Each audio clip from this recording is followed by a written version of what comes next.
कैकेयी मां को किसने बिगाड़ा? हाँ, नहीं पता? कैकेयी मां को किसने बिगाड़ा?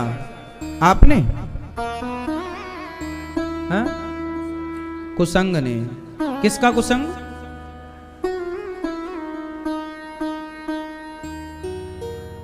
आप बताओ, कैकेयी मां को किसने बिगाड़ा? आप? हाँ? मथुरा ने?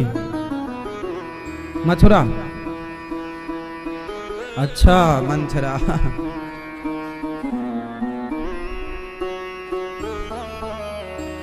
कैकेयी मां को किसने बिगाड़ा?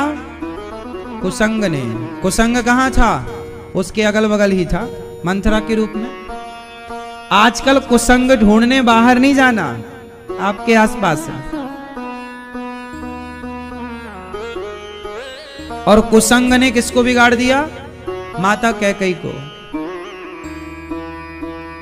रावण को किसने बिगाड़ा? बताओ। कुसंग ने।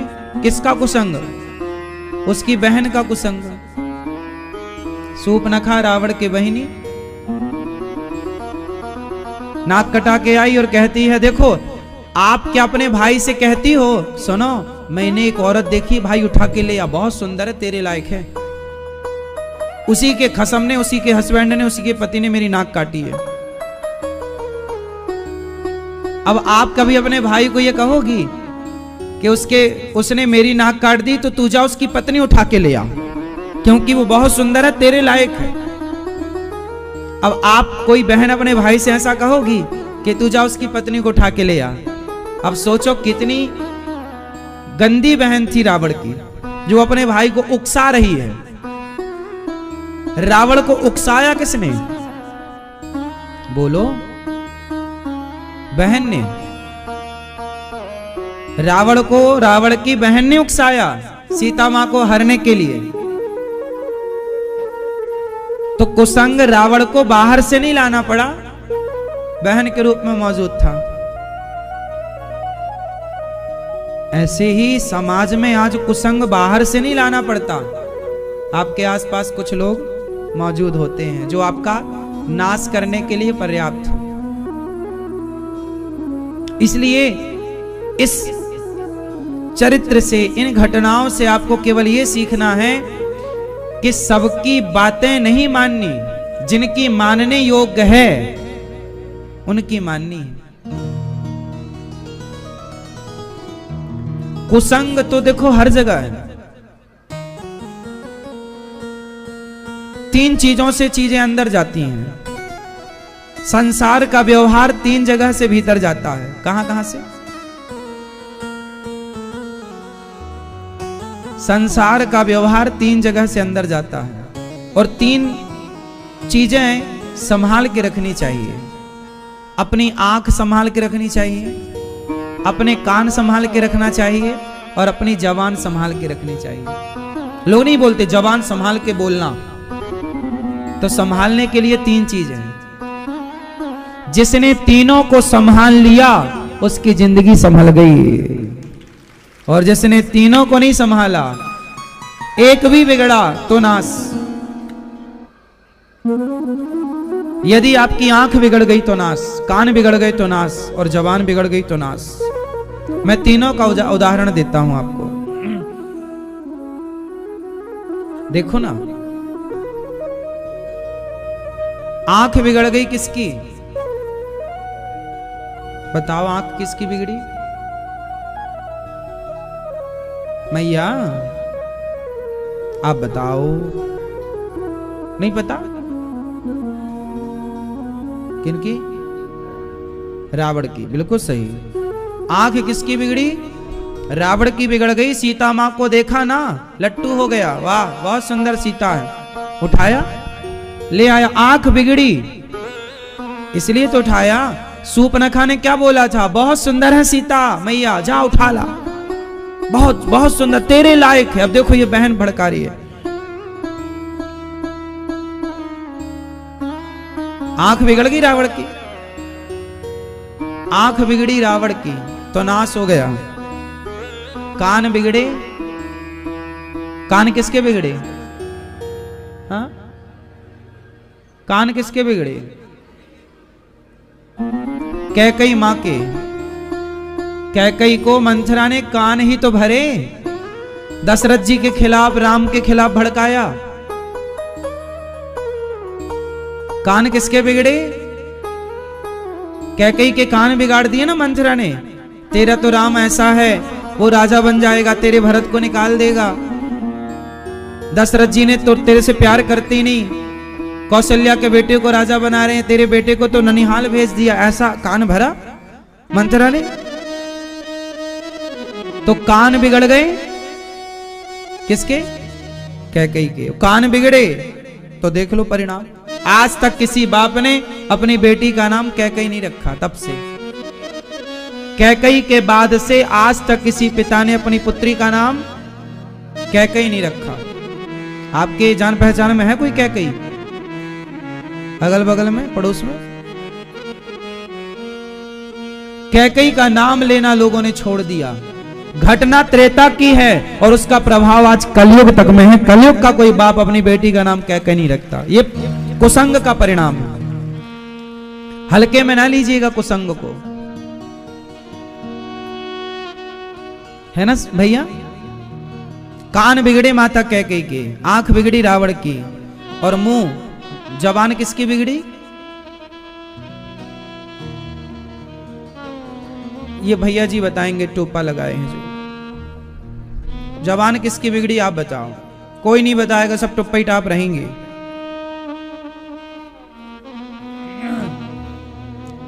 मंथरा नहीं, मंथरा का कहां नाम लिया जाएगा? उसका तो कोई नाम कहां लेता है।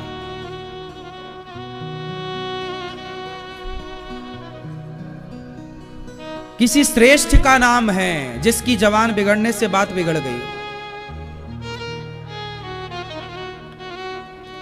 कौन है वो? हाँ, सही कहा आपने। वो कौन है? माता द्रौपदी। द्रौपदी की क्या बिगड़ गई? जवान। क्या कह दिया? दुर्योधन गिर गया पानी में तो बोल दिया अंधों के अंधे होते हैं। तेरा तो बाप भी अंधा है। धर्मराज युधिष्ठिर ने एक घर बनवाया था। उस जमाने में ऐसा घर था कि जहां पानी था वहां तो थल दिखता था। ऐसा लगता था कि ये भूमि है, वो भरा पानी था। तो दुर्योधन इसी चक्कर में गया कि सिंपल है, गया तो पानी था, गिर गया, भ्रांति हो गई। अब द्रौपदी जोर से हंसी। अंधों के तो अंधे ही होते हैं, दिखता भी नहीं है कहां पानी है कहां क्या है। खूब हंसी, और हंसी तो क्या हुआ? महाभारत।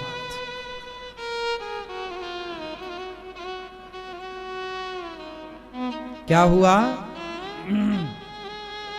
इसलिए शब्दों में बड़ी जान होती है। इन्हीं से आरती अरदास और अजान होती है। यही समुंदर के वो मोती हैं जिससे इंसानों की इंसानों को पहचान होती है। शब्दों में बड़ी जान होती है। हमारे जज साहब यदि शब्दों में कह दें कि इसे फांसी, तो शब्द ही तो निकले हैं, बस निकल गया ना कि इसे फांसी की सजा दी जाए या इसे उम्र कैद, बस शब्द ही तो। उसने हमें ऐसा बोल दिया तो हमने भी ऐसा बोल दिया। बहुत बड़ा बड़ा आज भी युद्ध छिड़ जाता है शब्दों में। तुमने ऐसा क्यों बोला? आपने ऐसा क्यों कह दिया? फिर आप लोगों ना शब्द बोलते हैं ना, कुछ भी बोल देते हैं।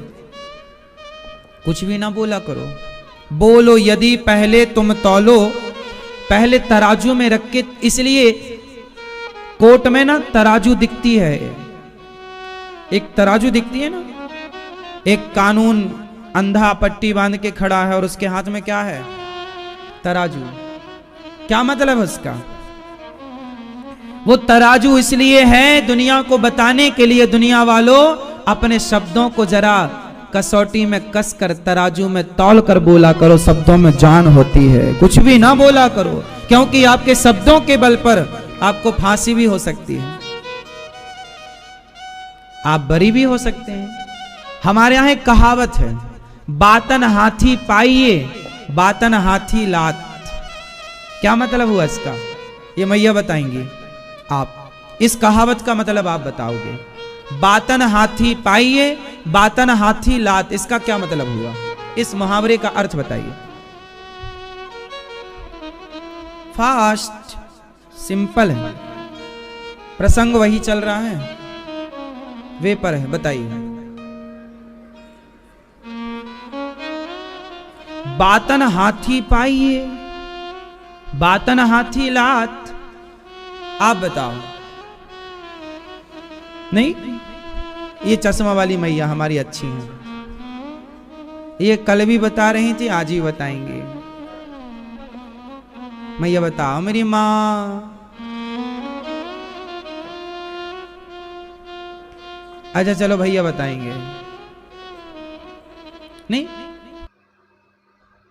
गुस्सा है क्या? सिंपल है। गांव में कहते हैं बातन हाथी पाइए, आपकी बातें अच्छी होंगी तो आपको हाथी दान में मिल जाएगा। राजा लोग पहले क्या करते थे, बढ़िया आपने राजा की प्रशंसा की, बढ़िया आपने किया, तो राजा खुश होके हाथी दान में, बातन हाथी पाइए मतलब आपको हाथी बातों से मिल जाता था। और बातन हाथी लात, यदि तुम्हारी बातें बिगड़ी, राजा बिगड़ गया, तो उसी हाथी के पांव के नीचे दबा देता था, दबा दो इसको, मरवा इसको, दंड था पहले। तो बातन हाथी पाइए और बातन हाथी लात मतलब ये हुआ कि बातों में इतनी दम है कि बातों से हाथी भी मिल जाता है और बातों से हाथी का लात भी मिल जाता है। इसलिए बातों को जरा संभाल कर, शब्द संभाल के बोलिए, शब्द के हाथ न पाओ, एक शब्द औषधि करे, एक शब्द करे घाव। इसलिए आप लोग मैया कैसा बोलती हो, कौआ की तरह कि कोयल की तरह? अच्छा बोला करो, मधुर। आपका दुश्मन ही क्यों ना हो, अच्छे से बोला करो। देखो मैं आपसे अच्छे से बोल रहा हूं ना, तो मेरा कोई खर्चा तो नहीं हो रहा है। यदि मेरे शब्दों से आपको खुशी मिलती है, आपको प्रसन्नता मिलती है, तो हम कोशिश यही करें कि हम अपने शब्दों से सामने वाले को खुश रखें, प्रसन्न रखें। शब्द में कोई खर्चा तो है नहीं, इसलिए आप अपनी पत्नी से ना अच्छे से बोला करो। बातों से प्रेम भी बढ़ता है और बातों से गुस्सा भी बढ़ता है, हाँ या ना? अच्छी बातें करो, अच्छे से बोलो। तो ये मैटर हम पूरा कर रहे हैं, क्लोज कर रहे हैं इसको। समझ में किस किस को आया ये बताओ। आज से कैसे बोलेंगे आप लोग? सत्यम ब्रूयात प्रियम ब्रूयात, सत्य बोलो, मीठा बोलो। अच्छा लोग कहते हैं जमाने में सच कड़वा होता है। अच्छा बताओ आप लोग, सच कड़वा होता है या नहीं?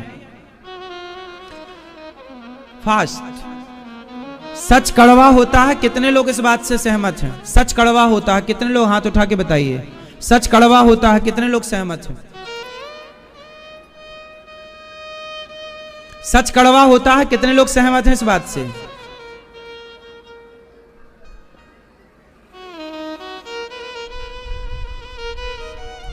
नहीं, सच कड़वा नहीं होता। आप सच कड़वा का सपोर्ट इसलिए कर रहे हैं क्योंकि आप सच बोलते ही नहीं।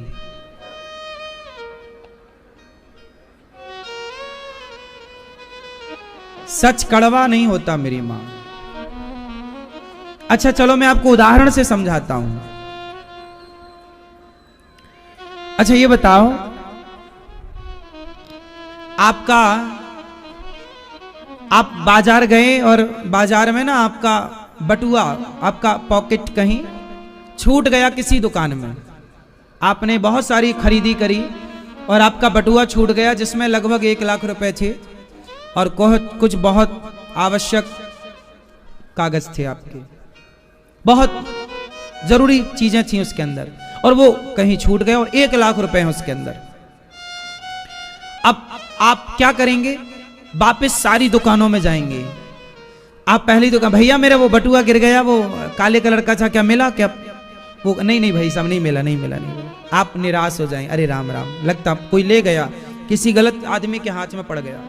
आप दूसरी दुकान जाएंगे, आप तीसरी दुकान जाएंगे, आप चौथी दुकान जाएंगे, पांचवी, आखिरी में आप 10वीं दुकान जाएंगे।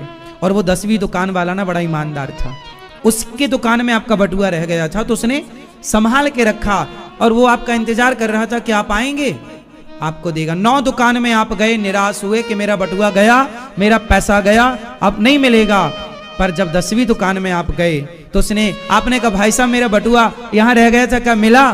तो उसने सच सच कह दिया, हाँ भाई साहब आपने यहाँ छोड़ दिया था, हमें मिला है, ये रहा आपका बटुआ। अब बताओ तो कड़वा होता है? चलो मैं दूसरा बताऊं, कड़वा कहां हो जाता है, सच वो बता रहा हूं। अब देखना मैं कड़वा भी बता रहा हूं। कोई अंधा है, अंधे को आपने कहा सूरदास जी यहां आओ, तो ये कड़वा है कि मीठा है? सूरदास को आपने सूरदास कहा, सूरदास जी यहां आइए, आप, ये सच है कि झूठ है? सच है। कौन सा सच है ये? कौन सा? ये मीठा है। आपने अंधे को क्या बोला? सूरदास जी यहां आइए, ये सच कड़वा, सच मीठा है, अब इसे कड़वा करते हैं। ए अंधे यहां आ, अंधे को अंधा कहा आपने, सच है लेकिन ये कड़वा है।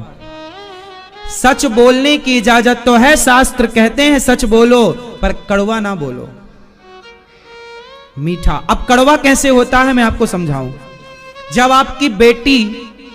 आपकी बेटी कोई गलती करती है तो आप उसकी गलती उसके कान में कहते हैं, तूने ये गलती की, सुधर जा। मां कहती है, बाप कहता है, भाई कहता है। जब बेटी गलती करती है तो माँ बाप उसके कान में कहते हैं, लेकिन जब बहू गलती करती है तो सास पड़ोस में कहती है, जमाने से कहती है मेरी बहू ने ये गलती की, ये कड़वा है। अब आप कहते हैं अरे सच तो कड़वा होता, तो कड़वा क्यों? जब बेटी की गलती, अच्छा ये बताओ आपकी बेटी कोई गलती करती है तो आप पड़ोसन से कहती हो हाँ या ना? लेकिन आपकी बहू गलती करती है तो आप जमाने से कहते हैं। आपकी बेटी को रोटी बनाना ना आए तो आप बेटी को कान में कहते हैं सीख ले तेरे काम आएगा। लेकिन जब आपकी बहू से रोटी बनाना नहीं आता तो आप पड़ोसन के पास बैठ के रोती हो कि मेरी बहू को तो खाना बनाना तक नहीं आता। ये कड़वा है। अनिरुद्धाचार्य कोई गलती करे तो आप अनिरुद्धाचार्य से कहो कि महाराज जी आपने ये गलती की है, ये मीठा है, मुझे अच्छा लगेगा कि आपने मुझे कहा डायरेक्ट, लेकिन गलती मैंने की और आपने मुझसे नहीं सारे जमाने से कहा, ये कड़वा है, ये कड़वा है।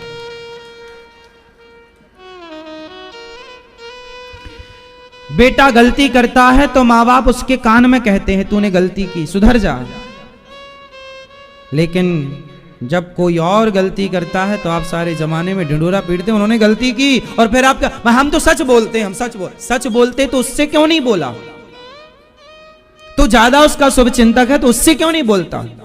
जमाने से क्यों बोलता है? इसका मतलब आप शुभ चिंतक नहीं है, आप सच की आड़ पर अपनी ईर्ष्या निकाल रहे हैं, सच की आड़ में आप अपना द्वेष निकाल रहे हैं। सच्चाई तो ये है, सच कभी कड़वा नहीं था, ना कभी है, ना होगा। कड़वा तो झूठ है। अमृत कड़वा कैसे हो सकता? सच तो अमृत है, कड़वा तो जहर होता है ना। गन्ने का रस कड़वा होता है कि नीम का काढ़ा? सच तो अमृत है, सच कैसे कड़वा होगा? जो लोग कहते हैं ना महाराज जी सच कड़वा होता है, तुमसे सच बोलना आता ही नहीं। सच की परिभाषा हमने बताई ना कि गलती जिसने की उससे कह दो ये सच है और ये मीठा लगेगा। और आप लोगों से एक बात और कहूं, सच सुनने की आदत डालो। आप लोगों को झूठ बहुत पसंद है, आपको ना झूठ पसंद है। आपको कोई कह दे कि तुम कैसी लग रही हो बंदरिया, तो आप गुस्सा हो जाती। और आपको कोई कह दे वाह आप कितनी परी लग रही हैं, आप तो ऐसा लग रहा है कि आप स्वर्ग से आई हैं, आप खुश हो जाएंगी। अब बताओ कि आप परी हो? तो आपको आदत किसकी है? झूठ सुनने की।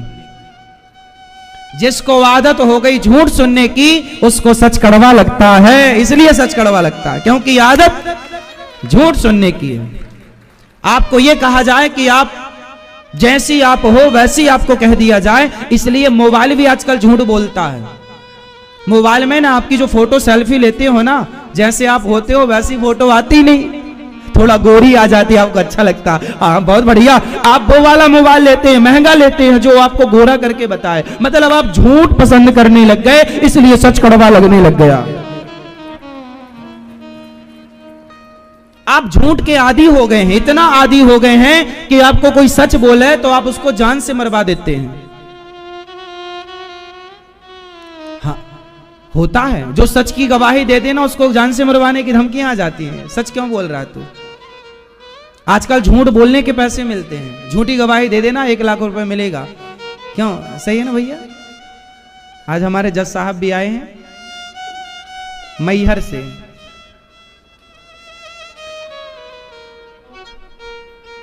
कथा सुनने के लिए, कथा सुनते हैं आप। मैहर माता जी का मंदिर है, मैहर शारदा माँ, वहां की पावन धरती से जज साहब हैं वहां के।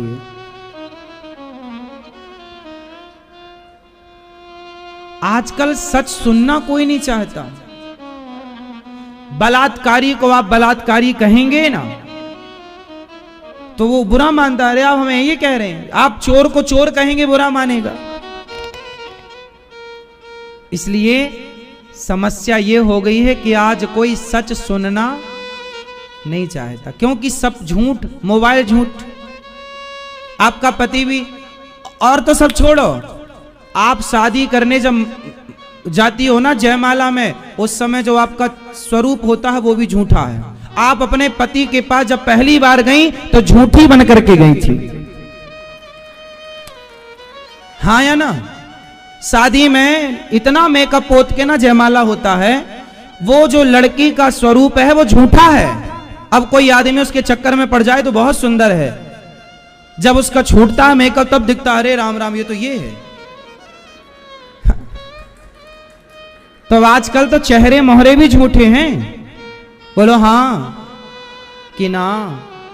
इसलिए तुम्हें झूठ से प्यार हो गया है, इसलिए तुम्हें सच कैसा लगता है?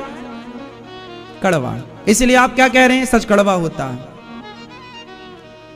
सच भी बेचारा रोता होगा, हमें कड़वा कह रहे हैं सब लोग, हम कब कड़वे हो गए। क्यों जी? सही है? जो दिख रहा है ना वैसा नहीं है जैसा दिख रहा है।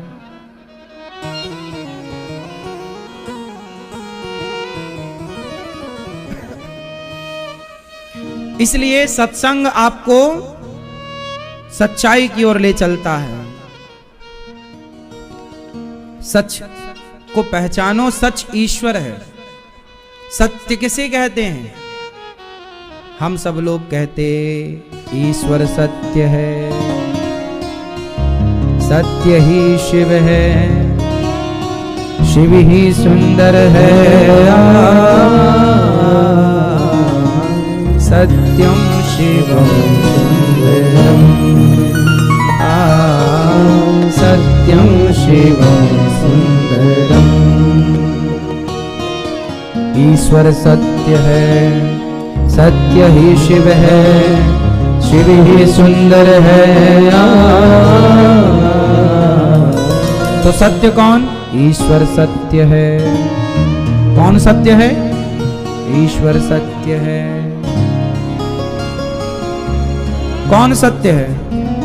पत्नी सत्य है, पति सत्य है, बेटा सत्य है, बेटी सत्य है। कौन सत्य है बताओ? सत्य। उमा कहा हूं मैं अनुभव अपना, सत हरि भजन जगत सब सपना। जन्माद्यस्य यतोन्वयादितरतश्चार्थे स्वभिज्ञः स्वराट्, तेने ब्रह्म हृदय आदि कवये मुह्यन्ति यत् सूरयः तेजो वारि मृदाम यथा विनिमयो यत्र त्रिसर्गो मृषा धाम्ना स्वेन सदा निरस्त कुहकम सत्यम परम धीमहि। सत्य का ध्यान किया जाता है, सत्य को प्रणाम किया जाता है। उस सत्य को आप कड़वा क्यों कहते हैं? आज से सत्य को कड़वा नहीं कहेंगे, सत्य कहेंगे पर कैसा कहेंगे? मधुर मीठा। सत्य कैसा है? कड़वा के मीठा, जोर से मीठा। इसलिए सत्य को मीठा कहें। मीठा कैसे होगा? जब आप हमारी गलती हमसे ही कहेंगे तो ये मीठा है, और हमारी गलती हमसे ना कहकर आप औरों से कहेंगे ये कड़वा है। बहू गलत है तो सीधा कह दो तुम गलत हो बेटा। सामने वाले को बुरा लगेगा, परंतु तरीके से। जैसे माँ बेटी को समझाती है तो कहां से बुरा लगता है, ऐसे बहू को समझाओ से बुरा नहीं। जब देखो सच को ना मीठे तरीके से कहा जाता है। दवाई जब डॉक्टर देता है ना तो माँ क्या करती है? डॉक्टर क्या बोलता? शहद के साथ देना। माँ जब बच्चे को गोली खवाती है ना तो क्या बोलते? लड्डू दूंगी खा ले। तो दवाई कड़वी है पर उसे मीठे लड्डू के साथ दी जाती है। दवाई कड़वी है तो मीठी शहद के साथ दी जाती है। ऐसे बच्चों को भी यदि कड़वी बात कहनी है, मतलब सत्य कहना है, और उन्हें डर है इस बात का अपने को कि उन्हें बुरा लगेगा, तो उसे मीठे तरीके से कहना चाहिए। सही तरीके से। बात वही है पर तरीका बदल जाएगा, कहने का शब्द बदल जाएंगे बस। सामने वाला जिस तरीके से समझे वैसे, पर कड़वे शब्दों का प्रयोग नहीं। हाँ या ना? हाँ। भागवत जी में धर्म की परिभाषा है। मनुष्य का धर्म क्या है? भागवत जी सबसे पहले कुछ प्रश्नों में आकर के खड़ी होती हैं। ये प्रश्नों के उत्तर दिए बिना आप आगे नहीं बढ़ सकते। भागवत जी में प्रवेश करना है तो कुछ प्रश्नों का उत्तर देना पड़ेगा। प्रश्न पहला, मनुष्य का धर्म क्या है? जब तक इस प्रश्न का उत्तर आप नहीं देंगे भागवत स्टार्ट नहीं होगी। पहले इन प्रश्नों का उत्तर। कुछ प्रश्न हैं जो कि बहुत सरल हैं, यदि आप उत्तर देंगे तो हमें अच्छा लगेगा, फिर नहीं देंगे तो ये दास अनिरुद्ध आपको उत्तर देगा ही देगा। तो पहले मैं आपसे पूछूंगा मनुष्य का धर्म क्या है? ये मैया से पूछूंगा। आप मनुष्य का धर्म बताइए। मनुष्य का धर्म क्या है? इतना टाइम नहीं, आप बताओ। फास्ट अपने अपने उत्तर रेडी रखना, आएंगे तो तुरंत बता देना। मैया पीछे वाली मेरी माँ आवाज आ रही है? मेरी माँ आ रही है तो हाथ उठाओ। पीछे मेरी माँ सबसे पीछे लाल साड़ी वाली मैया आवाज आ रही है आपको? हाँ सुनो मेरी माँ, ये बताओ मनुष्य का धर्म क्या है? ये दादाजी बताएंगे, टोपा वाले दादाजी के बगल में। आप तो बता चुके हैं एक प्रश्न का। आप हाँ, मनुष्य का धर्म क्या है? हाँ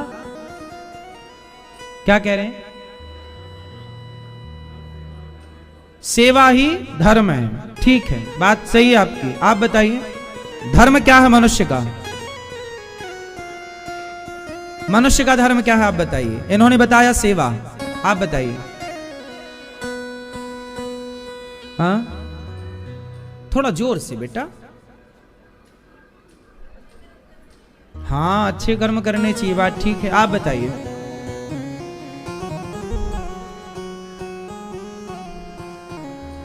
सच बोलना चाहिए, बिल्कुल सही। ये भी परिभाषा है धर्म की।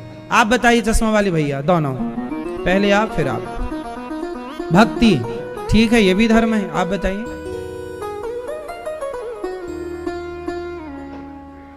जिम्मेदारी पूरी करो, ये धर्म है। जिम्मेदारी पूरी करो, ये धर्म है। मतलब कसाई गाय काट रहा है तो उसकी वो जिम्मेदारी पूरी करे।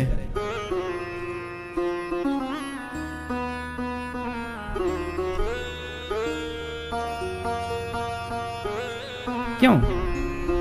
धर्म की कितनी परिभाषाएं हैं, मैं 3 आपको समझाता हूं।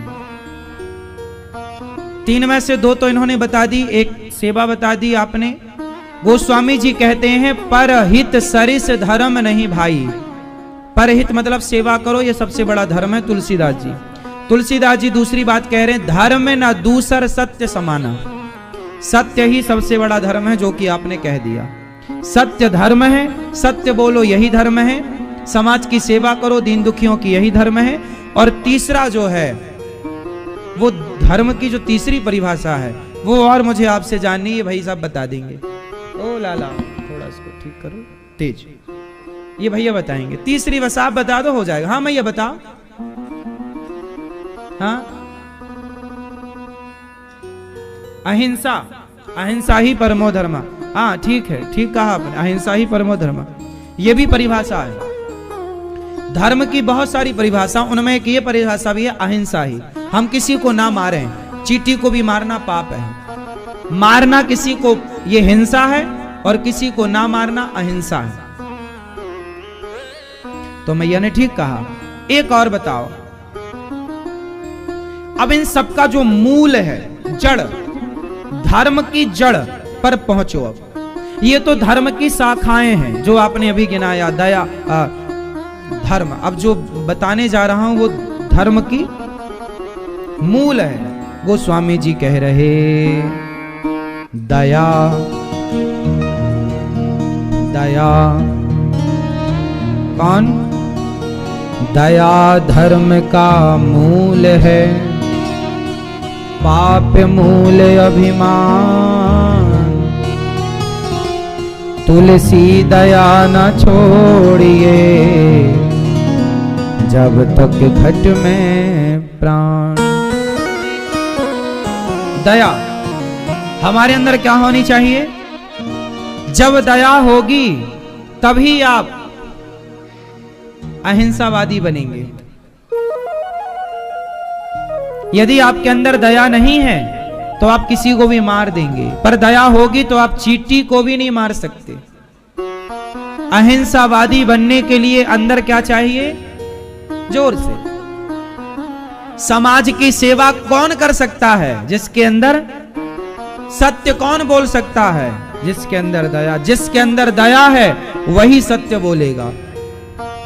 जिसके अंदर दया है वही अहिंसावादी बनेगा। जिसके अंदर दया है वही समाज की सेवा, दीन दुखियों की करेगा। जिसके अंदर दया नहीं वो कभी किसी भी धर्म में नहीं जुड़ सकता। इसलिए हमारा धर्म क्या है? अहिंसा ही परमो धर्म। इसलिए हमारे धर्म में कभी किसी की हत्या नहीं की जाती। हमारे यहाँ कोई बकरा बकरा काटने का विधान नहीं है। जो लोग मंदिरों में काटते हैं वो मनमाना है, कोई शास्त्र हमारे आदेश नहीं कर रहे हैं, लीगल नहीं है, वो अनलीगल काम कर रहे हैं देवी देवताओं के नाम पर। हमारे सनातन संस्कृति में अहिंसा ही परमो धर्म है। हमारे यहाँ किसी की हत्या करना जायज नहीं। कोई करता है, जैसे कि हमारे देश में कुछ मंदिर हैं जिन मंदिरों में बकरों की बलि चढ़ाई जाती है। जैसे गुवाहाटी में कामाख्या माता का मंदिर है, बंगाल में माता काली जी का मंदिर है। कहां पर है? गंगा के किनारे। कलकत्ता में माता काली का मंदिर है, वहां बकरों की बलि चढ़ती है। गुवाहाटी में कामाख्या माता मंदिर में बकरों की बलि चढ़ती है। और भी छत्तीसगढ़ में कुछ मंदिर हैं जहां बकरों की बलि चढ़ती है। बिहार में कुछ मंदिर हैं जहां पर बकरों की बलि चढ़ती है। ये जो बकरों की बलि चढ़ती है जिस मंदिर में, वहां पर कोई भी हमारी माँ देवी जो है, चाहे माँ काली हो, चाहे माँ भद्रकाली हो, चाहे माँ शारदा हो, कोई भी माँ बलि नहीं चाहती, कोई माँ बलि नहीं मांगती। ये जो चढ़ाने वाले हैं ये अपने स्वार्थ की पूर्ति के लिए चढ़ाते। इन्हें खाना है बकरा, तो देवी देवताओं के नाम पर काट के खाना इनको लीगल समझ में आता है तो ये खाते हैं। वरना हमारा धर्म, हमारी संस्कृति इजाजत नहीं देती कि आप बकरा खाओ। कोई मां कैसे किसी की हत्या करा के खुश हो सकती है? हमारा तो धर्म है। हमारे यहां दीपावली आती है, मिठाई बांटी जाती है। होली आती है, रंग लगाया जाता है। दशहरा आता है तो हमारे यहां दशहरे का लोग त्योहार बड़े धूमधाम से रावण का दहन करके मनाते हैं। हमारे यहाँ किसी भी त्योहार में बताइए बकरा बकरी की बलि चढ़ाना कहीं है? यदि होती तो पर सब जगह होती। हर त्योहार में हमारे यहाँ यदि प्रथा होती तो बलि चढ़ती, पर जो बलि चढ़ाना है मंदिरों में वो अनलीगल ढंग से चढ़ाते हैं लोग। वो लीगल नहीं है, शास्त्र आज्ञा नहीं करता, वो लोग मनमाने तरीके से चढ़ाते हैं। पता नहीं मंदिरों में क्यों चढ़ाते हैं, क्योंकि उनकी वो कहते हैं हमारे बाप दादों से चढ़ती। अब क्या कुछ परंपराएं ऐसी हैं जो गलत हैं, पर बाप दादों ने फॉलो किया तो बच्चों को लगता हम भी करें। लोग डरा भी देते हैं, नहीं करोगे तो ऐसा हो जाएगा, उस डर से कुछ वो गलत मान्यताएं चली आ रही हैं। गलत है। हमारे यहाँ अहिंसा ही परमो धर्म, और जहां अहिंसा की बात हो वहां हिंसा को कैसे लीगल माना जा सकता है? वहां बकरे को काटना, किसी की हत्या करना कैसे सही ठहराया जा सकता है? तो हमारा धर्म पूरा, हमारा धर्म वो है जहां चींटियों से लेकर के कुत्ते को रोटी, चींटी को आटा, और ना जाने हमारे यहाँ हर जीव की सेवा और रक्षा की बात की जाती है। किसी को मारने की बात नहीं होती हमारे यहाँ, हाँ या ना? इसलिए सबसे बड़ा धर्म है दया। क्या है? और दया होनी चाहिए। तो हमारा धर्म है दया। इसलिए आपके अंदर क्या हो? इसलिए पृथ्वीराज चौहान ने दया करके मोहम्मद गौरी को कई बार छोड़ा। इसलिए पृथ्वीराज ने मोहम्मद गौरी को जीतने के बाद भी कई बार, क्योंकि दया, जा जा छोड़ देते। लेकिन उसने एक बार पकड़ा, उसने एक बार भी नहीं छोड़ा, क्योंकि उसके अंदर दया नहीं है। तो हमारा धर्म हमें दयावान बनाता है, हमारी संस्कृति हमें दयावान। भैया ये उनको बोलो बाद में काम कर लेना, भी ये चल रही ना मशीन, बंद कराओ, फास्ट वहां जाओ। दया ही धर्म है, दया धर्म का मूल है। पाप मूल अभिमान, तुलसी दया न छोड़िए जब तक घट में प्राण। दया, तो ये हो गया। अच्छा, हमारे अंदर धर्म होना चाहिए। यदि आपके अंदर धर्म नहीं हुआ तो आप नहीं है। आपको इंसान कौन बनाता है? धर्म। अच्छा ये बताओ, धर्म बड़ा है कि कर्म? मैया, कुछ लोग कहते हैं कर्म ही पूजा है। मैया, ओ मोबाइल वाली मैया, चला लो मोबाइल। अच्छा ये बताओ, कर्म बड़ा है कि धर्म बड़ा है? कर्म, लोग कहते हैं ना कर्म ही पूजा है। कुछ लोग कहते हैं हम तो कर्म करते हैं, कर्म ही पूजा है। अच्छा बताओ, कर्म बड़ा है कि धर्म बड़ा है? फास्ट आप बताओ। मैया कहाँ गई? चश्मे वाली, हाँ ये बैठी। मैया, ओ मेरी माँ, कर्म बड़ा कि धर्म बड़ा? आप बताओ बेटा। धर्म कि कर्म? धर्म। आप बताओ, आप बताइए क्या बड़ा, कर्म बड़ा कि धर्म बड़ा?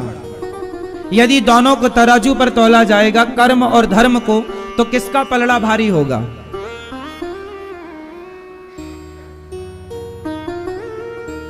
कर्म बड़ा? आप बताओ भैया। कर्म, कर्म बड़ा। भैया कह रहे हैं कर्म बड़ा, कुछ लोग कह रहे हैं धर्म बड़ा। आइए मैया बताएंगे क्या बड़ा? कर्म। ये भैया बताएंगे क्या बड़ा? कर्म। कर्म बड़ा, ये भैया कह रहे हैं कर्म। आप बताओ। धर्म बड़ा, आप बताओ। बोलो मैया, बोलो। मेरी माँ आलसी मैया को बोलती भी नहीं हो। धर्म बड़ा, ये मैया बताएंगे।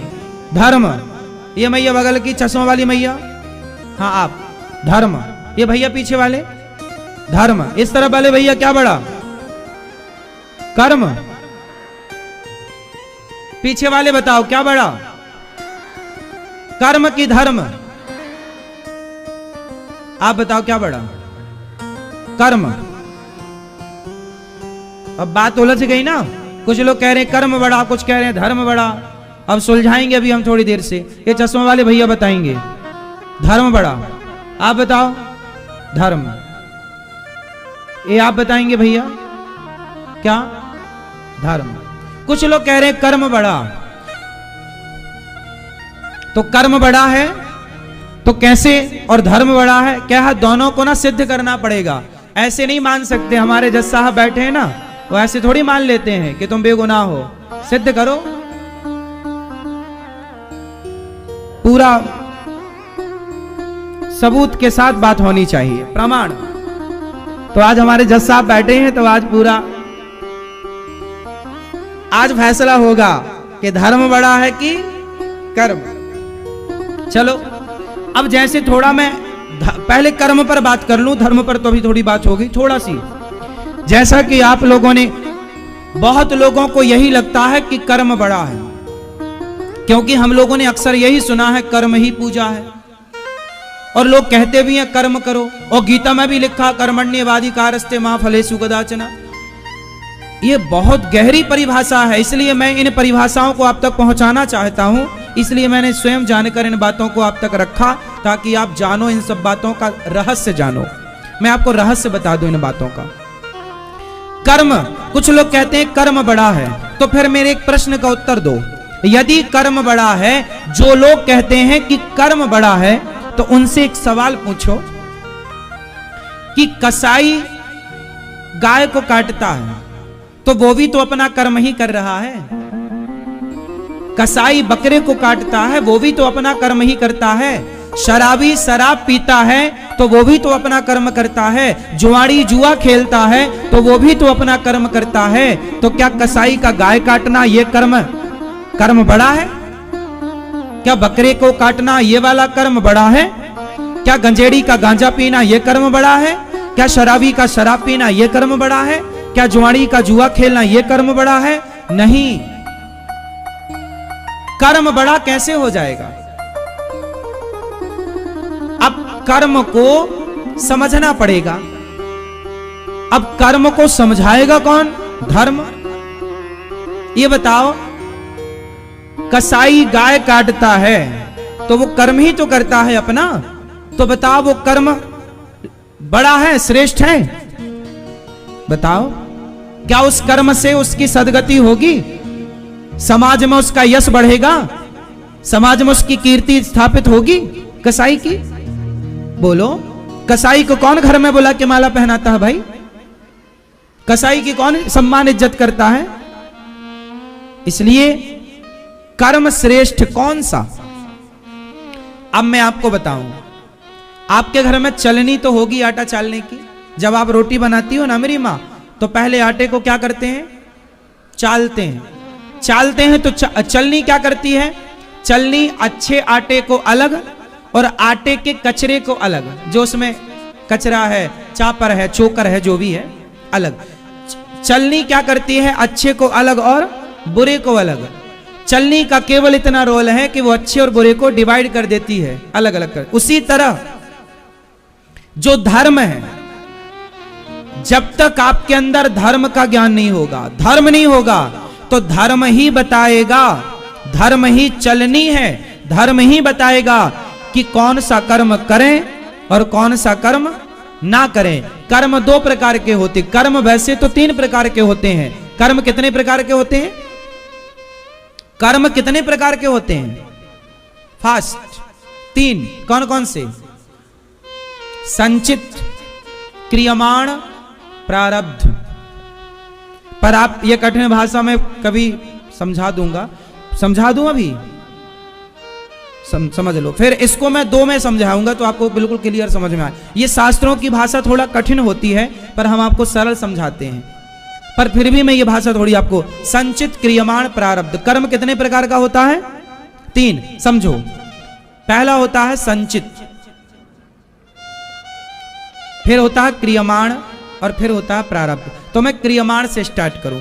जो हम कर रहे हैं, जोर से, जो हम अच्छा या बुरा जो हम कर रहे हैं वो क्रियमाण है। कौन सा कर्म हो रहा है? क्रियमाण। फिर ये क्रियमाण क्या होगा? संचित हो जाएगा। जो आज आपने 100 रुपए कमाया, तो जब आप काम कर रहे थे तो वो क्रियमाण कर्म था, पर उस क्रियमाण कर्म से आपको आज की मजदूरी में 100 रुपए मिले या 500 रुपए मिले, तो आपने 500 रुपए बैंक में जमा कर दिया, तो जो जमा हो गया आपका आज की कमाई जो जमा हो गई, तो जो कमाई थी वो किससे हुई? क्रियमाण से। क्रिया करने से ना कमाया, क्रियमाण से कमाया और कहां जमा हो गया? वो संचित हो गया। क्रियमाण फिर संचित, और फिर वही जो 500 रुपए आज कमाया तो आपने बैंक में जमा कर दिया। तो बैंक में जमा करना मतलब स्टोर कर लेना, मतलब अब वो जमा हो गया। अब जब आप उसे निकालोगे कि भाई साहब मेरे 500 जमा है, जरा 300 रुपए की जरूरत है, आप दे दो, तो जो निकाल रहे हैं वही है प्रारब्ध। जो कर्म आपने किसी जन्म में किया, वो किया हुआ कर्म एक जगह पर स्टोर हो गया। पूरा कर्मों का स्टॉक है आपका, अच्छे या बुरे कर्मों का स्टॉक है। फिर वही कर्म आपको आज जो मिल रहे हैं, यही प्रारब्ध। जो लोग कहते हैं ना हमारे भाग्य में, ये जो भाग्य है वो भी तुमने ही बनाया है। जैसा कर्म किया था वैसा भाग्य तैयार हो गया। तो क्रियमाण से संचित, आज का किया संग्रह संचित, और फिर जो मिलेगा अच्छा या बुरा वो प्रारब्ध। लोग कहते हैं ना प्रारब्ध में जो होगा मिलेगा, भाग्य में। प्रारब्ध और भाग्य पर्यायवाची हैं। प्रारब्ध और भाग्य ये एक चीज है, चाहे आप कहो प्रारब्ध चाहे आप कहो भाग्य, तो ये एक चीज है। तो जो आपको मिल रहा है ये आपका ही किया मिल रहा है। अच्छा ये बताओ, जज साहब किसी को यदि फांसी की सजा देते हैं तो क्या जज साहब की उस अपराधी से कोई पर्सनल दुश्मनी है? तो जज साहब ने फांसी की सजा क्यों दी? जज ने फांसी नहीं दी। जज कभी फांसी नहीं देते। जज तो अपना जजमेंट सुनाते हैं उसके अपने कर्मों ने। देखो, शराब पीने से टेंशन सच बताओ जाती है? जाती है? तो फिर सब पीने लग जाए। फिर आप सबसे कहो पूरे परिवार को कि सब पिया करो, क्योंकि सबको टेंशन होती है। कौन नहीं है आज के युग में जिसको टेंशन ना हो? तो टेंशन है क्यों जी? आप पीते हो शराब? शराब, लोग शराब क्यों पीते हैं? बताओ क्यों पीते हैं? आप बताओ। आप पीते हो शौक के लिए? ऐसा शौक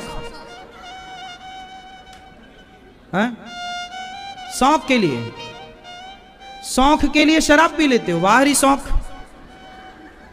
तो आपके बच्चे हैं, कहां हैं? तो उनको भी बोलना कि पिया करो भाई, उनको भी तो शौक चढ़ता होगा। हम भी शौक करें। आपके पिताजी कहां हैं?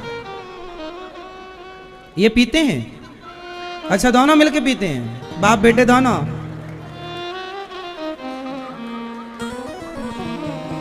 तो ये परंपरा टूटनी नहीं चाहिए फिर, है ना? निभाओगे, फॉलो करोगे आगे बच्चों तक कि स्टॉप करोगे? स्टॉप कर दोगे कि आगे ले जाओगे? आपके पिता पीते तो आप धन ने अपनी आदत नहीं सुधारी तो उसकी आदत ने दुर्योधन को सुधार दिया। धन ने अपनी आदत नहीं सुधारी तो उसकी आदत ने दुर्योधन को सुधार दिया। समझ रहे हैं? इसलिए खिलवाड़ नहीं, जीवन से खिलवाड़ नहीं, संस्कारों से खिलवाड़ नहीं, चरित्र से खिलवाड़ नहीं।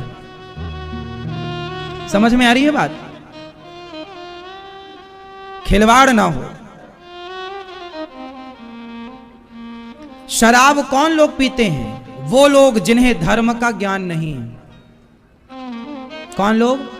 जिन्हें धर्म का ज्ञान नहीं है। धर्म का ज्ञान होगा यदि आपको भली भांति, तो वो धर्म आपको रोकेगा।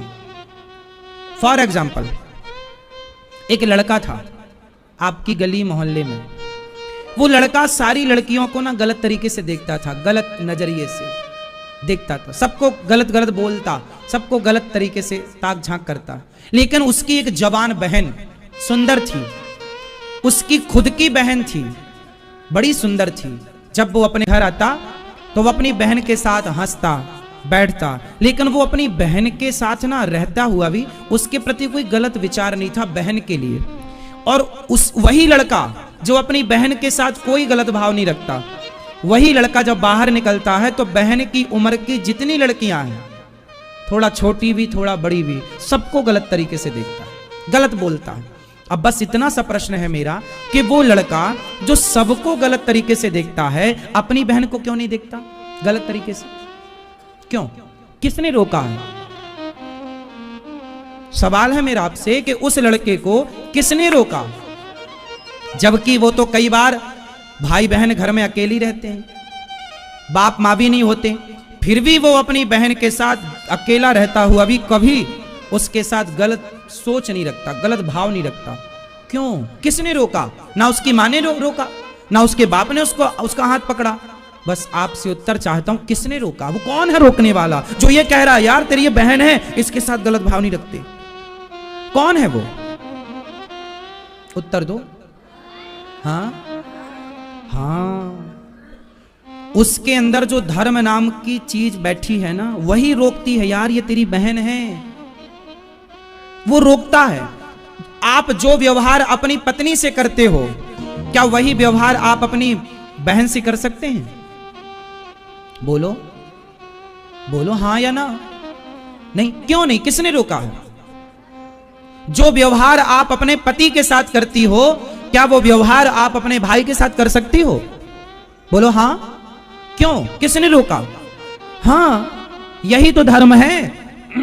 धर्म का मतलब ही है कि जो आपको हर गलत काम से रोके।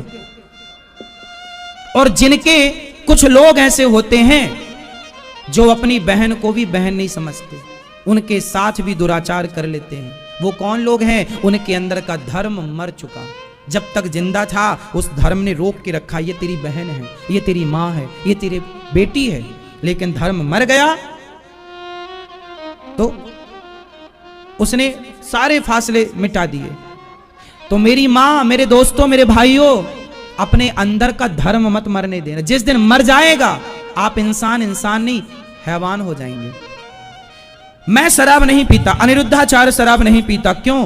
क्योंकि मेरा धर्म कहता है कि नहीं, ये मेरे लिए नहीं है, मेरे लिए दूध है, मैं दूध पीता हूं। मेरे लिए गन्ने का रस है, अनार का रस है, अन्य फलों के रस है, मैं फलों के रस लेता हूं। मेरे लिए शराब नहीं। मेरा धर्म कहता है कि नहीं, हम ब्राह्मण हैं, हम ब्राह्मणों को शराब का स्पर्श करना भी पाप है। हमें शराब पीने से किसने रोका? आप थोड़ी देखने आते हैं, हमारे भीतर जो धर्म नाम का कुछ है उसने रोका। और धर्म कौन है? रामो विग्रहवान धर्मा, स्वयं भगवान ही धर्म के रूप में सबके भीतर विराजते हैं। सबके भीतर भगवान ही किस रूप में विराजते हैं? धर्म के रूप में। और आपके अंदर रावण का धर्म मर गया, इसलिए सीता मैया को चुरा के ले आया। राम का धर्म जिंदा था, राम के पास भी सूर्पनखा आई थी, वाह आप बहुत सुंदर हैं, हमसे विवाह कर लो। तो सम पुरुष नमो सम नारी, यह संयोग विधि रचा विचारी, कर लो विवाह। राम जी ने क्या किया? सीता माँ की तरफ देखकर सूर्पनखा से बात की। सूर्पनखा की तरफ राम जी ने आंख उठाकर नहीं देखा, क्योंकि धर्म है पराई स्त्री को गलत भाव से कभी ना देखो। ये धर्म राम का था, इसलिए राम जी सिर झुका के बात करते थे सूर्पनखा से, क्योंकि वो पराई औरत है, पर नारी है, और पर नारी को स्पर्श करना भी पाप है। ये किन के लिए है? जिनके लिए धर्म है। अब धर्म मर गया रावण का, तो दूसरे की पत्नी उठाकर ले आया। आपका धर्म मर गया साहब, इसलिए शराब पीते हो। वो लोग अभी जो नहीं पीते उनका धर्म जिंदा है, इसलिए वो शराब नहीं पीते। इसलिए हाथ जोड़ के कहूं, धर्म ना मरे। रावण और राम में क्या अंतर है? रावण राम से ज्यादा पैसे वाला है। राम के पास ज्यादा पैसा है कि रावण के पास? जोर से, कौन पैसे वाला है? कौन पावरफुल है? रावण ज्यादा पावरफुल था, रावण ज्यादा पैसे वाला था। रावण के पास धन था, धर्म नहीं था। और याद रखिएगा, धन तो वैश्या भी कमा लेती है साहब, धर्म कमाइए। धर्म क्या कमाइए? था भरा सोना खचाखच लंक की दीवार में, एक रत्ती नहीं मिला रावण को मरती वार में। जाने न देना धर्म, करना लोभ मत धन धाम का, और धर्म ही जाता रहा तो धन रहा किस काम का। धर्म ही चला गया आपका तो धन बचा के करोगे क्या। आपका धर्म चला गया और धन बहुत है आपके पास, क्या करोगे उस धन का। धर्म तो है ही नहीं। रावण के पास धन तो था, धर्म नहीं था, और राम के पास धन नहीं था, धर्म था। इसलिए राम के मंदिर बनते हैं और रावण के पुतले जलते हैं, क्योंकि धर्म वाले के मंदिर और अधर्म वाले के पुतले। खेल धर्म का है साहब पूरा। इसलिए याद रखिएगा, अपने भीतर जो धर्म है ना, मत मरने दीजिएगा। वो मर गया तो आप मुर्दा हैं, चलते फिरते। आपकी क्या कीमत है, क्या हैसियत है आपकी। पैसा मूल्य नहीं रखता साहब। आप लोगों से ज्यादा पैसा तो शरीर बेच बेच के लोग कमा रहे हैं। पैसे का मूल्य होता तो पैसे वाले बहुत हैं, पर धर्म वालों का मूल्य है पैसे वालों। ये धरती धन वालों से नहीं, धर्म वालों पर टिकी हुई है। धर्म माना कि आज हमारे देश में 99 बेईमान हैं।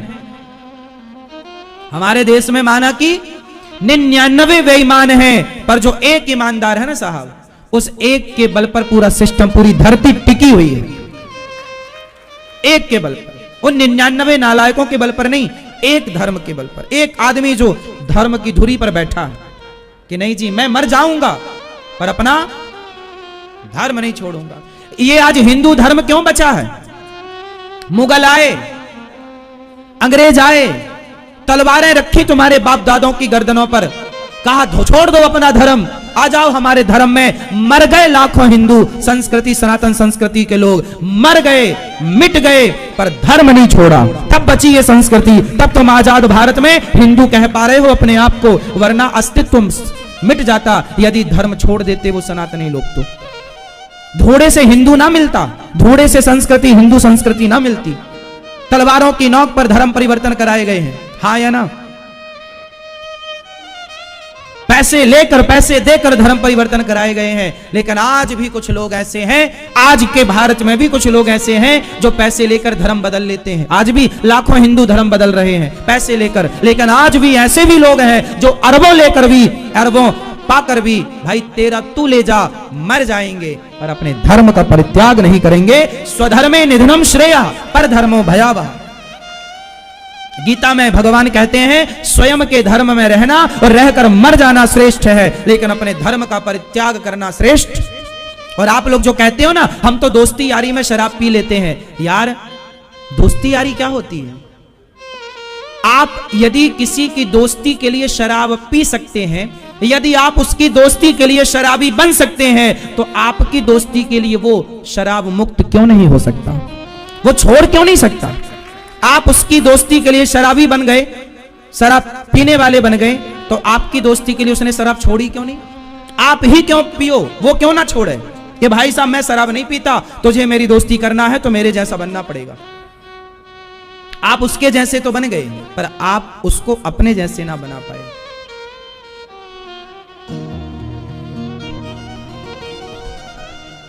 हमारे देश में कितने लोग ऐसे हैं, कितने ऐसे थे भूख से मर गए। गुरु गोविंद सिंह जी का नाम सुना होगा। अभी ये दिसंबर चल रहा है, ये वही काल चल रहा है। गुरु गोविंद सिंह जी के 2 बच्चे दीवार में चुनवा दिए थे, सुना है। 2 बच्चे साहब, तुम तो मांस ना खाओ क्योंकि तुम सनातनी हो, तुम वो जौहरी हो। धर्म की परिभाषा पाकिस्तानी क्या जाने, धर्म की परिभाषा तो सनातनी जानता है। और सनातनी होकर यदि तुम धर्म के सनातन धर्मी होकर के झूठ बोलोगे, मांस खाओगे, शराब पियोगे, तो वो धर्म रूपी हीरा तो टूटकर टुकड़े टुकड़े ही हो जाएगा ना साहब। क्योंकि उस धर्म रूपी हीरा को पूरी दुनिया में पहचानने वाला कोई है तो हिंदू है, सनातनी है। और तुम सनातनी होकर भी तुम शराब पियोगे तो छोड़ेगा कौन। तुम मांस खाओगे तो सही राह पर चलेगा कौन। और तुम झूठ बोलोगे तो सच बोलेगा कौन। किससे उम्मीद करें हम ये सच बोलेगा। पाकिस्तानी सच बोलेंगे, कौन बोलेगा सच? किससे उम्मीद है? जौहरी झूठ बोलेगा तो सच की उम्मीद किससे की जाएगी बताओ? आप शराब पिएंगे तो फिर किससे उम्मीद है? आप जैसे लोग यदि शराब पीने लग गए, आप जैसे समझदार लोग गलत राह पर चलने लग गए, तो सही राह पर कौन चलेगा? नाम बताओ, कौन चलेगा? आप झूठ बोलने लग गए तो सच कौन बोलेगा? आप निर्दयी हो गए तो दया कौन करेगा? इसलिए साहब, ना जाने दो अपने धर्म को। तुम्हारे बाप दादों ने सिर काट करके अपना तुम्हारी इस सनातन संस्कृति को, धर्म को बचाया। कितनी बार मुगलों का, अंग्रेजों का और बौद्धों का आक्रमण हुआ और हमारी संस्कृति को नष्ट। नालंदा में आग लगा दी, 11 महीने तक आग जलती रही। सारी संस्कृति को मिटाने का पूरा प्रयास हुआ, सारे गुरुकुलों को उजाड़ा गया अंग्रेजों के द्वारा, मुगलों के द्वारा। फिर भी यदि तुम्हारी संस्कृति जिंदा है तो उस पर गर्व करो, गर्व करो कि हमारे उन ऋषि मुनियों का, उन पूर्वजों का धन्यवाद दो जिन्होंने मरकर भी अपने धर्म को बचाए रखा। आज हमारे देश में गीता है। तुम्हें पता है गीता क्यों जिंदा है? अंग्रेजों ने तो सारी पुस्तकें जला दी थी, मुगलों ने तो सारे नालंदा में आग लगवा दी थी। किनके बल पर जिंदा है? कुछ लोगों ने इन पुस्तकों को जान से ज्यादा बच्चों को छोड़ दिया, परिवार को छोड़ दिया, इन ग्रंथों को लेकर जंगलों में भागे, तब जाकर के ये चीजें बची। वरना आज तुम्हारे पास पढ़ने को गीता ना होती। उस जमाने में जब प्रेस नहीं हुआ करती थी, पुस्तकें नहीं छपती थी, उस जमाने में हस्तलिखित पुस्तकें होती थी, तो वो भी गिनी चुनी मात्रा में होती थी। उन्हें अंग्रेजों ने निशाना बनाया, सारे ग्रंथों को जलाया। नालंदा में आग क्यों लगवाई? क्यों? चाणक्य के पास सबसे बड़ा पुस्तकालय था, सबसे बड़ा ग्रंथालय था। इतनी आग, इतनी पुस्तकें थी चाणक्य के पास के आग को, पुस्तकें जलाने में 11 महीने लग गए। आग कितने महीने जलती रही? लगभग 11 महीने। तब जाकर के नालंदा की आज भी वो खंडहर पड़ा है, आज भी गवाही दे रहा है अपने जलने की। फिर भी हमारी देश में संस्कृति है। ये देख रहे हैं, ये बच्चे बैठे हैं, ये गौरी गोपाल गुरुकुल के बच्चे हैं, जो आज के इस युग में भी संस्कृत पढ़ के, वेद पुराण पढ़ के अपनी संस्कृति को बचाने का प्रयास कर रहे हैं। ये गौरी गोपाल गुरुकुल में पढ़ रहे ये 104 बच्चे हैं। ये सारे बच्चे निःशुल्क पढ़ते हैं गौरी गोपाल गुरुकुल में। ये दास अनिरुद्ध जो आपको कथा सुनाकर जो भी आप थोड़ा थोड़ा सहयोग करते हैं, उसके बल पर वृद्ध माओं की सेवा, अन्य क्षेत्र की सेवा और इन बच्चों की निःशुल्क शिक्षा होती है। कोई शुल्क नहीं लिया गया इन बच्चों से। इनको वो पढ़ाई पढ़ाई जाती है जो पढ़ाई हमने पढ़ी, जो हमारे गुरुजनों ने पढ़ी, जिस पढ़ाई के नाम से, जिस पढ़ाई को लेकर भारत जाना जाता है। हमारे यहाँ गुरुकुल होते थे, क्या होते थे? वो नष्ट किए गए। उनके नष्ट करने के बाद भी अनिरुद्धाचार्य जैसे लोगों ने आज भी उस गुरुकुल की परंपरा को बचाए रखा है। बची हैं वो परंपराएं। यदि हम भी शराब पीने लग गए, हम भी आपकी तरह मांस खाने लग गए, तो फिर सत्य को कौन बचाएगा? धर्म को कौन बचाएगा? इसलिए आपसे उम्मीद करता हूं कि आप शराब पियोगे तो धर्म की बात कौन करेगा? कौन समाज को सही मार्ग दिखाएगा? आप अपने बच्चे को किस मुंह से कहोगे कि बेटा शराब मत पियो? आप अपने मित्र को, आप अपने परिवार में किस मुंह से कहोगे कि तुम शराब मत पियो? क्या आप कहने के अधिकारी हैं? ऐसा शौक क्यों? ये कोई शौक मजाक चल रहा है? शौक ऐसे क्यों कि जो शौक तुम्हें शराबी बना दे? ऐसे शौक क्यों जो तुम्हें चरित्रहीन बना दे? आजकल शौक के नाम पर लड़के लड़कियां लिव इन में रह रहे हैं, ये शौक ही तो है। आग लगे ऐसे शौक में जो तुम्हें चरित्रहीन बना रहे हैं। ये शौक, पूरी रात तुम शराब पी के क्लबों में नाचते हो, पराई औरतों के संग, पराई मर्दों के संग, ये शौक, ये कैसा शौक है साहब? ये शौक नहीं है, ये विनाशकाले विपरीत बुद्धि है, शौक नहीं है ये।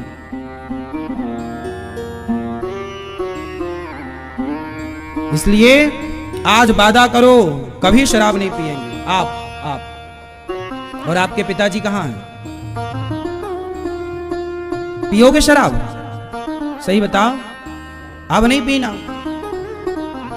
आप पियोगे? पक्का वादा? मान लें हम? वैसे शराबियों की कोई मानता नहीं है, एक हम मूर्ख हैं जो मान लेते हैं।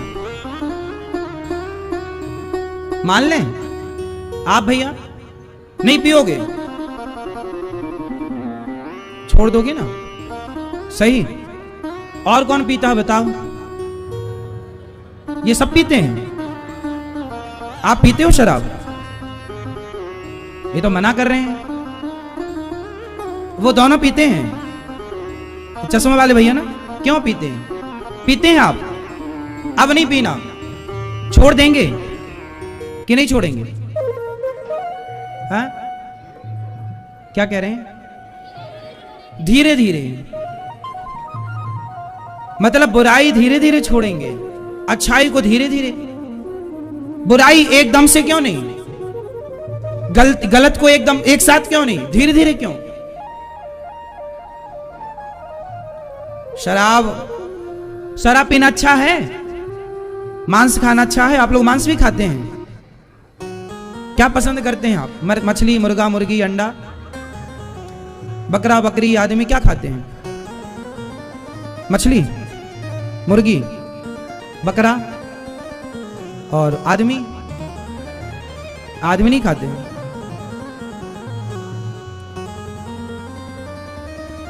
मांस नहीं।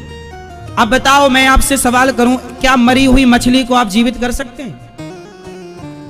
क्या मरे हुई मुर्गी को आप जीवित कर सकते हैं? जब मरे हुए को जिंदा नहीं कर सकते तो किसी जिंदा को मारने का अधिकार आपको किसने दिया?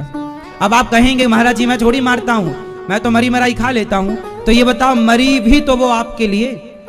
आप मुर्गी की दुकान में जाओ, वो तो मुर्गी पिंजरे के अंदर होती है जिंदा, लेकिन जैसे ही ग्राहक जाता है तो ग्राहक के जाते ही वो निकाल कर मार देता है। तो वो मरी किसके कारण?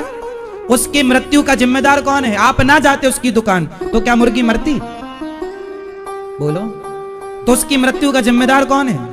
मारने वाला तो है ही पापी, लेकिन दोषी तो आप भी हैं। 50% यदि वो मारने वाला, तो 50% वो भी तो जिम्मेदार है जिसके कारण मरी। और कारण कौन है? खाने वाला। कारण कौन? खाने, आपके कारण। तो आपको लगता नहीं कि आप जीव की हत्या करके गलत कर रहे हैं? क्या आपके पास दाल नहीं है, चावल नहीं है, रोटी नहीं है, सब्जी नहीं है, बादाम नहीं है, काजू नहीं है, फल नहीं है? खाओ। क्यों मुर्गी की टांग चूसना है? क्यों किसी की हत्या करके हत्यारा बनना है? याद रखना साहब, मानो ना मानो, आज अच्छा लग रहा खाओ, लेकिन जब हिसाब होगा ना तो ईश्वर सब देख रहा है। कोई बचा उसकी अदालत में? भीष्म पितामह जैसों को कर्मों का दंड बाणों की सैया पर लेटकर चुकाना पड़ा।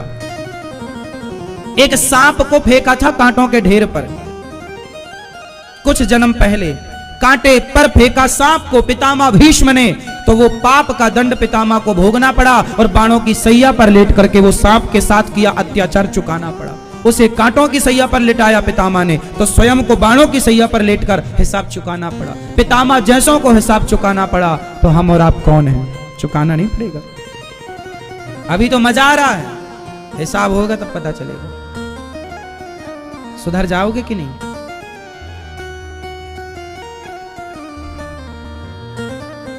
आप भी खाते हैं मांस? इनके पिताजी नहीं। आप तो शराबी तक रह गए, बेटा आगे निकल गया। आप एक कदम चले गए, 2 कदम। इसे रोका नहीं गया तो आने वाली पीढ़ी 3 कदम जाएगी। समझ लो, समझ लो। इसलिए बिहारी जी ने आप लोगों को यहां बुला लिया कि संभाल लिया बिहारी जी ने। कोई पुण्य होंगे कि भगवान स्वयं चाह रहे हैं कि आप लोग संभल जाएं, इसलिए आपको बुलाया। इसलिए भी वृंदावन में बैठ के बिहारी जी हमसे कहवाना चाह रहे हैं कि इनको ये कहो कि संभले। ये हम नहीं कह रहे हैं, बिहारी जी चाह रहे हैं कि आप लोग संभल जाएं। ऐसे में आप लोगों का बहुत बड़ा भला है। समय रहते संभल गए। दुर्योधन ने समय रहते, यदि भगवान कृष्ण शांति दूत बन के गए थे ना दुर्योधन को समझाने, यदि दुर्योधन ने भगवान की बात मान ली होती तो सर्वनाश होता दुर्योधन का। ऐसे ही हम आपके शांति दूत बन करके आपसे कह रहे हैं, संभल जाओ। हमारी बात जो मानेगा उसका कल्याण होगा, जो नहीं मानेगा, तो दुर्योधन ने नहीं माना तो परिणाम क्या हुआ। इसलिए भगवान सबको एक बार समझाते हैं। गुरु के रूप में समझाते हैं, माता पिता के रूप में समझाते हैं। हर व्यक्ति को गलती के बाद संभलने का एक मौका देते हैं। संभल जा, गलती हुई संभल जा, सावधान। फिर भी गलती हुई तब भगवान ने कर्ण को भी समझाया था, तो दुर्योधन का साथ देकर गलत कर रहा मेरे भाई, कर्ण गलत कर रहे हो, समझाया था, कर्ण ने नहीं सुनी। तो गधे के गले में हीरा नहीं टूटा, पर जौहरी के हाथ में आकर टूट गया। क्यों? क्योंकि जौहरी भी जब कदर नहीं करेगा हीरे की, तो कदर करेगा कौन? धर्म की कदर आप नहीं करेंगे तो धर्म की कदर करेगा कौन? इसलिए आप वचन दीजिए हमें कि किसी भी हाल में प्राण जाए पर धर्म नहीं जाएगा हमारा। दशरथ जी मर गए, प्राण जाए पर धर्म ना जाए। वचन मीन्स धर्म। प्राण जाए पर धर्म ना जाए, धर्म नहीं जाना चाहिए। तो आप लोगों भी इस बात का पूरा पूरा ख्याल रखेंगे। प्रिय भक्तों, हमें पूरी उम्मीद है, आपसे पूरा विश्वास है कि आप मेरी हर बात को बहुत समझदारी से समझ रहे होंगे। तो भगवान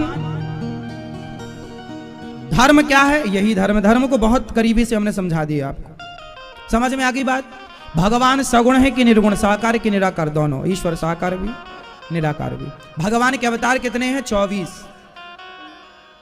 भगवान के कितने अवतार हैं? 24 अवतार।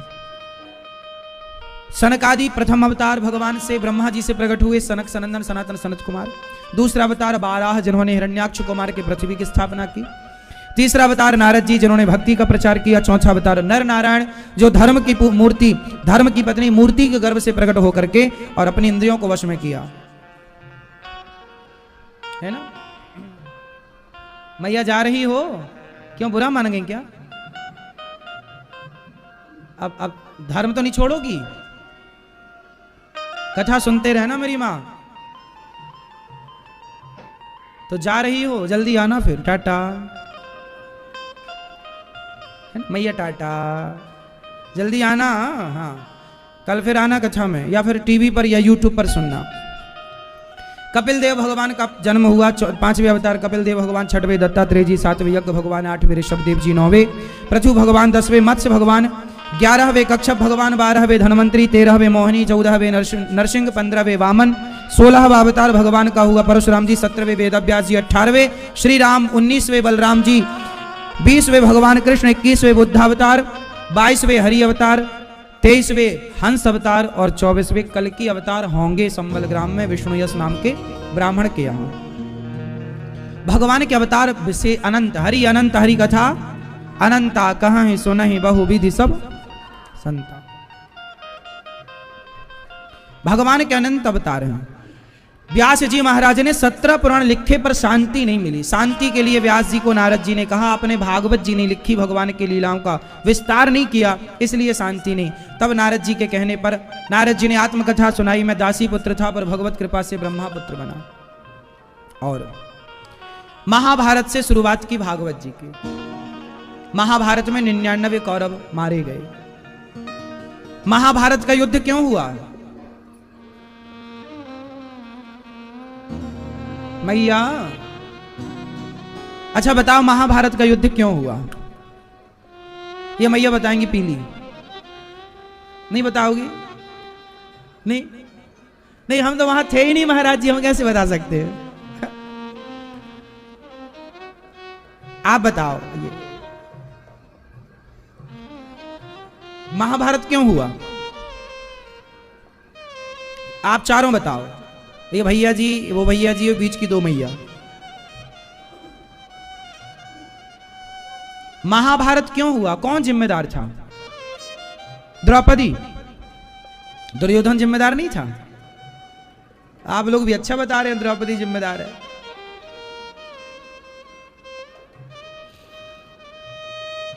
महाभारत क्यों हुआ जानते हैं? क्यों हुआ? विचार किया कभी आपने? शास्त्रों पर थोड़ा विचार किया करो।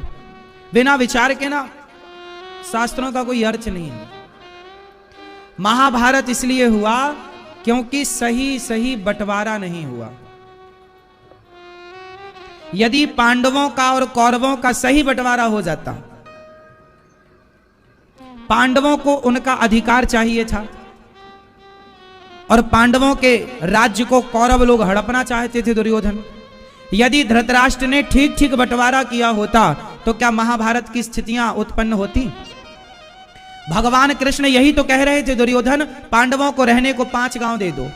यदि दुर्योधन शांति से 5 गांव दे देता तो क्या महाभारत होता? बंटवारे का तो लफड़ा था, लड़ाई किसकी थी? भाई हमें 5 गांव दे दो। भगवान ने कहा पांडवों को कितने गांव दे दो? 5। तो 5 गांव दे के वो पांचों भैया रह लेंगे, नहीं दिया। तो फिर क्या हुआ? पांडवों का जो अधिकार था, हस्तिनापुर कौरवों की थी, धृतराष्ट्र, और इंद्रप्रस्थ पांडवों की। इंद्रप्रस्थ मतलब दिल्ली। दिल्ली किसने बसाई? धर्मराज युधिष्ठिर ने। फिर जुए में सब जीत लिया और 12 साल का वनवास दिया पांडवों को। 1 वर्ष का अज्ञातवास पूरा करके आए, बोले भैया हमारा राज्य दे दो। अब बात हुई थी क्या 12 साल का वनवास 1 वर्ष का अज्ञातवास पूरा कर लेंगे तो आपका राज्य हम वापस कर देंगे। पर जब मांगा गया तो दुर्योधन ने कहा नहीं, हम नहीं देंगे, सुई की नोक बराबर, हम नहीं देंगे, सुई की नोक बराबर। और जब उनका अधिकार नहीं दिया तो महाभारत की तैयारी हो गई। आपके घर में भी जो महाभारत होता है वो केवल सही बंटवारा ना होने के कारण होता है। यदि भारत देश का प्रत्येक पिता अपने बच्चों का सही सही बंटवारा करे तो कभी महाभारत की स्थितियां उत्पन्न नहीं होंगी। सही सही बंटवारा मतलब बड़ा बेटा और छोटा बेटा सबको बढ़िया बराबर बराबर दे दो, दोनों की राजी मर्जी ले लो, बेटे तुम खुश हो, और दोनों खुशी खुशी रहेंगे तो दोनों का प्रेम मोहब्बत आपस में बनी रहेगी। एक को बाप ने ज्यादा दे दिया, एक को कम दे दिया, एक को फ्रंट का दे दिया, एक को पीछे का दे दिया, तो भाइयों में आपस में खटास आ जाती है कि मेरे पिता ने मेरे भाई को ज्यादा दिया, मुंह फूल जाता है और दोनों भाई आपस में बातचीत करना छोड़ देते हैं, एक दूसरे के घर जाना छोड़ देते हैं। बाप तो अपना मर जाएगा लेकिन वो भाई आपस में सारी जिंदगी लड़ते रहेंगे कि नहीं जी ये तो मैं लूंगा, इसको ऐसे फ्रंट से नहीं बांटना, इसको आधा मेरा फ्रंट आधा तेरा फ्रंट।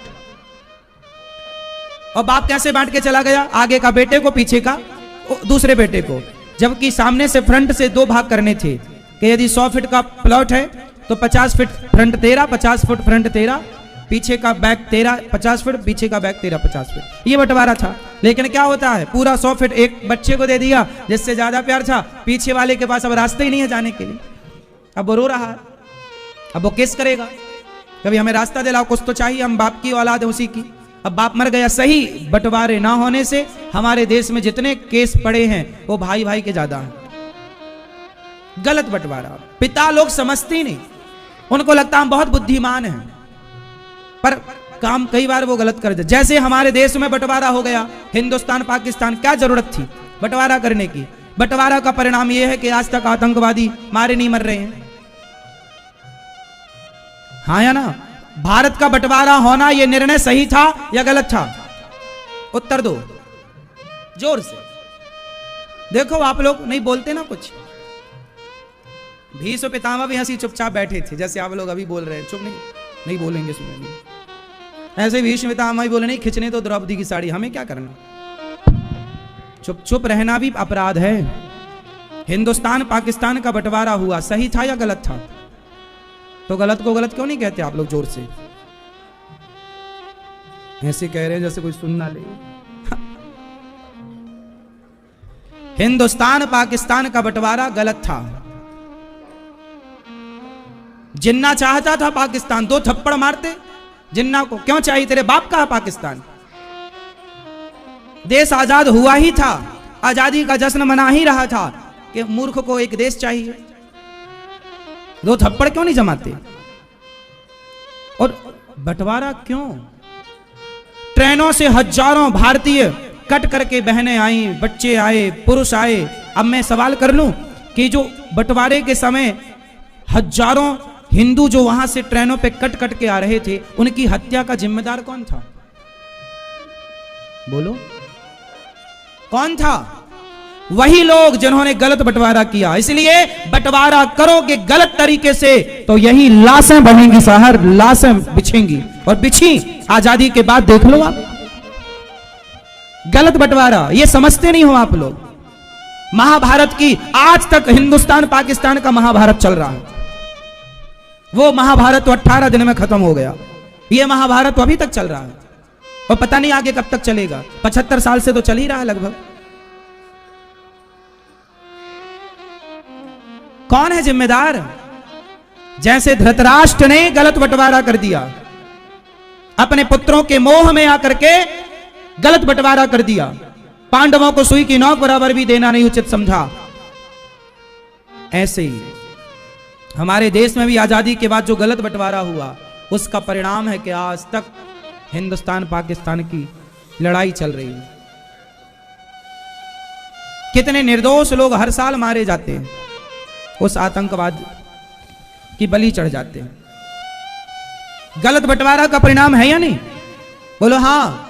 और वो जो जिनके कारण हजारों निर्दोष लोगों की लाशें ट्रेनों पर आई, जमाना उन्हें कहता है दे दी हमें आजादी, खड़ग बिना ढाल वाहरी ढाल। वाह, सबको मरवा भी आपने दिया और अहिंसा के पुजारी भी आप